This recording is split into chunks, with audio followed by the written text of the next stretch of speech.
Hi everyone. आज की video में हम डिस्कस करेंगे कि आप कैसे किसी आईपीओ को एनालाइज कर सकते हो खुद से और आप डिसाइड कर सकते हो कि इस आईपीओ पे आपको पैसा लगाना है कि नहीं लगाना है। तो बिना कोई टाइम वेस्ट किए फटाफट से वीडियो स्टार्ट करते हैं।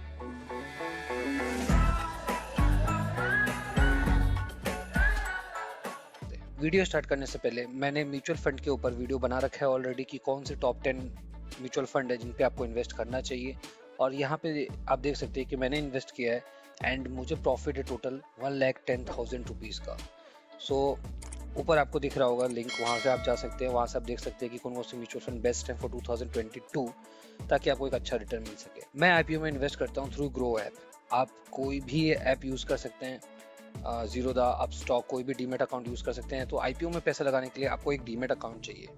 मैं बेसिकली प्रेफर करता हूँ ग्रो ऐप क्योंकि यहीं पे मैंने सारे इन्वेस्टमेंट किए हुए हैं, म्यूचुअल फंड में, रियल एस्टेट में। तो सारे मेरे इन्वेस्टमेंट एक ही ऐप पे रहता है। तो आईपीओ जब आपके पास आता है तो आपको करना क्या है, आपको ये ग्रो ऐप ओपन करना है। अगर आपके पास अकाउंट नहीं है तो अकाउंट आप ओपन कर सकते हैं, उसका लिंक डिस्क्रिप्शन में मैंने दे रखा है। ये अकाउंट ओपन करने के बाद आपको पहला पेज ये दिखेगा। यहाँ पे आपको जाना है स्टॉक्स पे और यहाँ पे आपको यहाँ साइड में दिखेगा आईपीओज। इसमें आपको पहले दिख जाएगा कितने ओपन है और कितने अपकमिंग है। जब आप इस पर क्लिक करोगे तो आपको दिखेगा कि यहाँ पे कितने अपकमिंग आईपीओज हैं।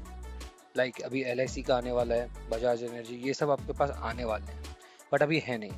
हम देखेंगे यहाँ पे 3 आईपीओज के एग्जांपल। एक जो एक बहुत अच्छा आपको एक ने बहुत अच्छा रिटर्न दिया है, एक जो थोड़ा डाइसी है कि आपको समझ में नहीं आएगा कि लगाना चाहिए कि नहीं लगाना चाहिए, और एक तीसरा आईपीओ जो कि पूरा ही नेगेटिव है बट स्टिल मार्केट में उसकी वैल्यू काफ़ी ज़्यादा है। So let's start with the first IPO, जिसमें हम एनालाइज करेंगे कि आपको पैसा लगाना चाहिए कि नहीं, और आप खुद बताओगे कि आपको पैसा लगाना चाहिए कि नहीं लगाना चाहिए। एंड कैसे मैंने डिफाइन किया कि इसमें मुझे पैसा लगाना है कि नहीं।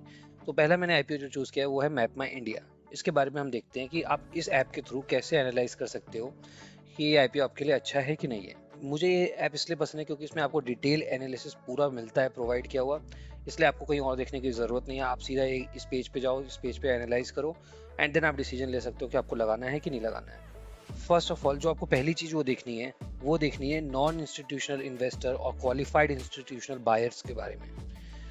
अगर हमको ये नहीं देखना रिटेल इन्वेस्टर्स, रिटेल इन्वेस्टर होते कौन है? हम जैसे लोग के कारण मार्केट नहीं चलता। वो चलता है बड़े बड़े जो मार्केट में दिग्गज खिलाड़ी हैं, जो इंस्टीट्यूशंस वाले लोग हैं, उनके हिसाब से मार्केट चलता है।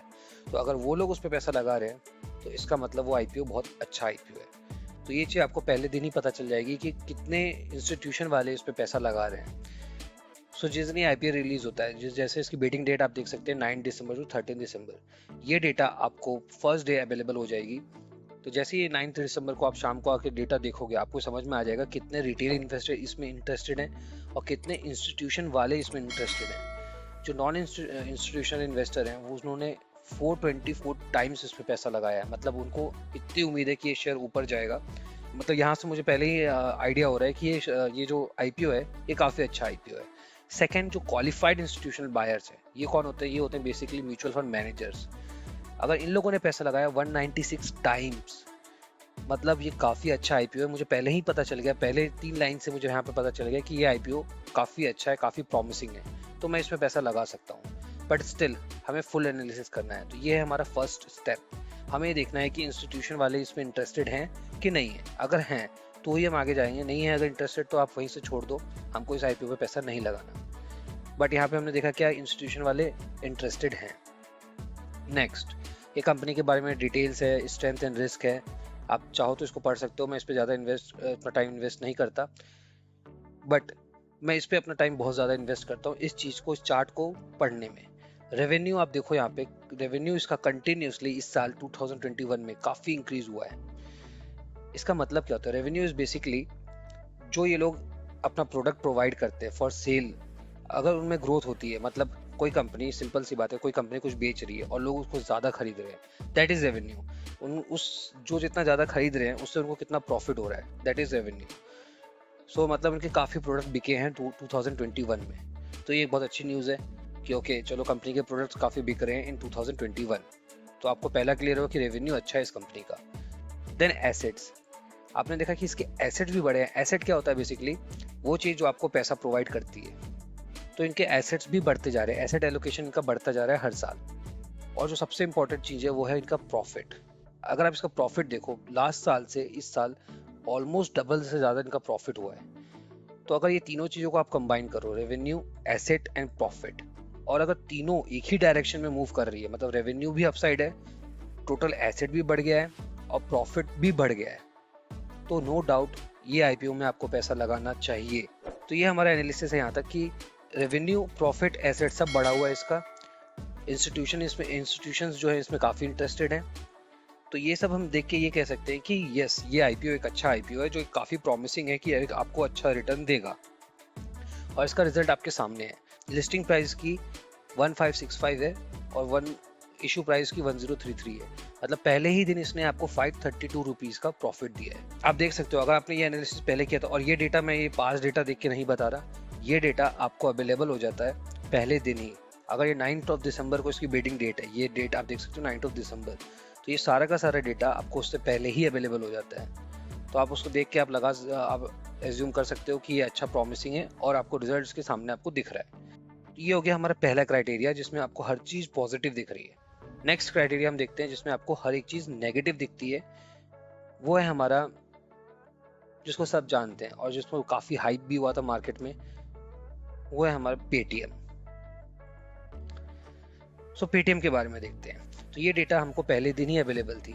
अगर आप देखोगे इसकी date as on 10 November, bidding date क्या है इसकी 8 नवंबर, तो ये 10 तारीख तक का पूरा डेटा है ये। तो ये अवेलेबल हो जाता है ऑन 8 नवंबर। तो अगर आप देखोगे तो मैंने जहाँ पे फर्स्ट स्टेप हमें क्या बोला, हमें देखना है कि इंस्टीट्यूशन इंटरेस्टेड है कि नहीं है। तो आप यहाँ पे देख के बता सकते हो कि इंस्टीट्यूशन इंटरेस्टेड है कि नहीं है, आप खुद डिसाइड करो। हमें रिटेल को नहीं देखना, रिटेल इन्वेस्टर होते हैं हम जैसे लोग। मैं अभी भी कह रहा हूँ, मैंने उस टाइम भी यही कहा था कि रिटेल इन्वेस्टर के भरोसे मार्केट नहीं चलती, वो चलती है सिर्फ इंस्टीट्यूशन और कंपनी के फंडामेंटल्स के भरोसे। तो आप यहाँ पे देखोगे क्या नॉन इंस्टीट्यूशनल इन्वेस्टर बिल्कुल भी इंटरेस्टेड नहीं है। क्वालिफाइड बायर जो है वो थोड़े से इंटरेस्टेड है, बट 2 टाइम्स। आपने मैप माई इंडिया का आईपीओ देखा, वो उसमें ऑलमोस्ट 196 टाइम्स इंटरेस्टेड थे। ये तो सिर्फ 2 टाइम्स है, काफी कम उसके कंपैरिजन। सो यहाँ से मुझे समझ में आता है कि नहीं, मतलब इंस्टीट्यूशन वाले इस पे काफी कोई इंटरेस्टेड ज्यादा है नहीं, बट स्टिल हम अपना एनालिसिस पूरा कंटिन्यू करेंगे। यहाँ से हम एक चीज क्लियर हो कि इंस्टीट्यूशन को इस शेयर में कोई इंटरेस्ट है नहीं अभी।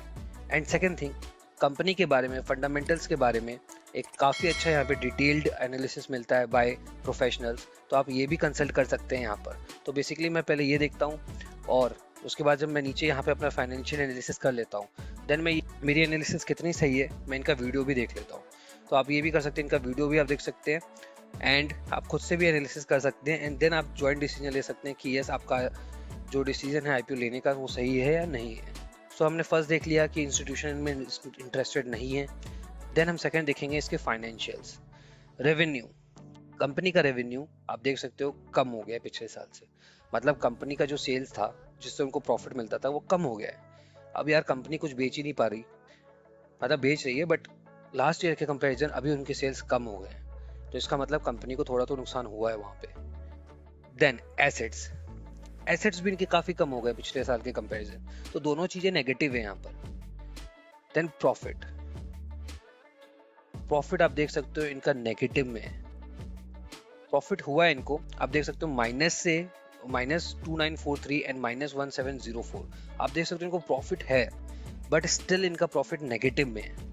तो आप क्या सोचोगे इस पे, यार प्रॉफिट भी नेगेटिव है, टोटल एसेट भी इनका कम हुआ है और रेवेन्यू भी इनका कम हुआ है, तीनों चीजें कम है, प्लस इंस्टीट्यूशन बायर जो है वो इसमें बिल्कुल भी इंटरेस्टेड नहीं है। तो हमें ये आईपीओ को नहीं लेना है ना, मैं इस पे अप्लाई कभी करूंगा क्योंकि इसके फंडामेंटल्स ही अभी सही नहीं दिख रहे मुझे। तो इस आईपीओ को आने दो आप, और इसका रिजल्ट देखो। अगर आप इसको, मैं रिजल्ट देख के नहीं करा, आप ये एनालिसिस आप पहले ही कर सकते हो, देन उसके बाद आप डिसाइड कर सकते हो लेना है कि नहीं। अगर आपने इसको स्किप कर दिया होता तो फर्स्ट डे ही इसने 200 रुपीज का लॉस दिया था और अभी तो इसकी वैल्यू चल रही है कुछ 1200 के आसपास। अब हम देखेंगे तीसरा आईपीओ। ये मैंने आपको एक बताया जिसमें सब कुछ पॉजिटिव है, एक मैंने बताया जो सब कुछ नेगेटिव है, एक मैं आपको बताता हूँ जिसमें डाइसी है, कुछ चीजें पॉजिटिव है कुछ चीजें नेगेटिव है। उस केस में आपको क्या करना है।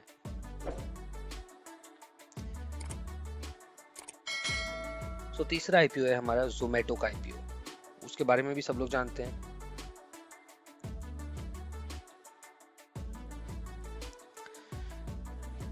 ओके, तो सबसे पहले हम देखते हैं अपना पहला स्टेप था इंस्टीट्यूशन बायर्स को। इंस्टीट्यूशन बायर 51 टाइम्स इसमें इंटरेस्टेड है, नॉन इंस्टीट्यूशनल 32 टाइम्स है।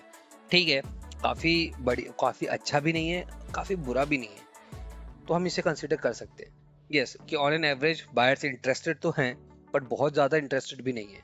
सेकेंड चीज़ हम जो मैंने आपको बताया, हम देखेंगे फाइनेंशियल्स, रेवेन्यू। रेवेन्यू काफ़ी ज़्यादा ग्रोथ है, उसके पीछे रीज़न आपको पता ही है, कोविड के कारण इनकी काफ़ी ऑनलाइन सेलिंग हुई है, इस कारण से इनका रेवेन्यू काफ़ी बढ़ गया है। 2019 मार्च में आप देखो और 2020 मार्च में देखो, काफ़ी डिफरेंस है, मतलब इनका रेवेन्यू काफ़ी बड़ा है। एसेट्स एसेट्स इनके कम हो गए हैं, राइट। रेवेन्यू बढ़ गया है बट एसेट कम हो गए हैं, तो यहाँ पे थोड़ा डाइसी हो गया कि अब क्या करना चाहिए। एंड प्रॉफिट, आप प्रॉफिट देखो इनके इन नेगेटिव में है, और इनका जो प्रॉफिट था वो और कम होते जा रहा है। तो बेसिकली आप इस केस में क्या सोच सकते हो कि रेवेन्यू बढ़ रहा है बट प्रॉफिट घट रहा है। ऐसा कब होता है?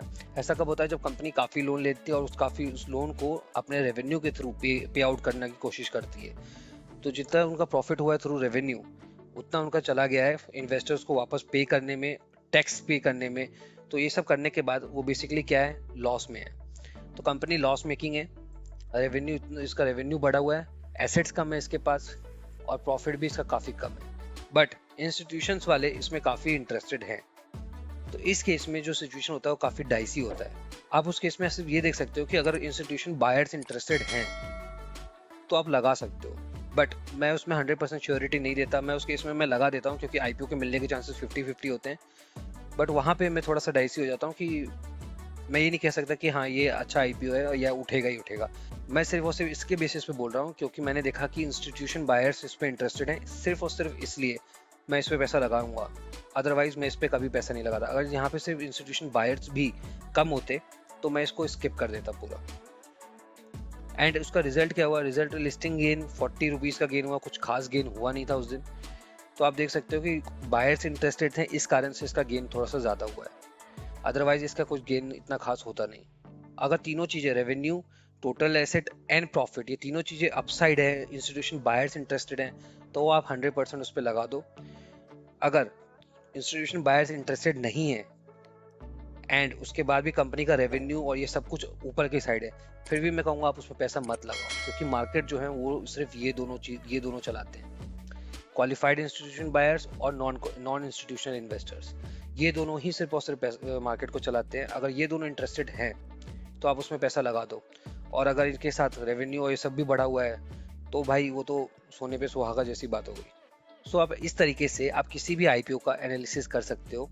सो गाइज, आई होप आपको ये वीडियो पसंद आया होगा, तो प्लीज़ लाइक एंड सब्सक्राइब। मिलते हैं नेक्स्ट वीडियो में। Thank you, bye bye.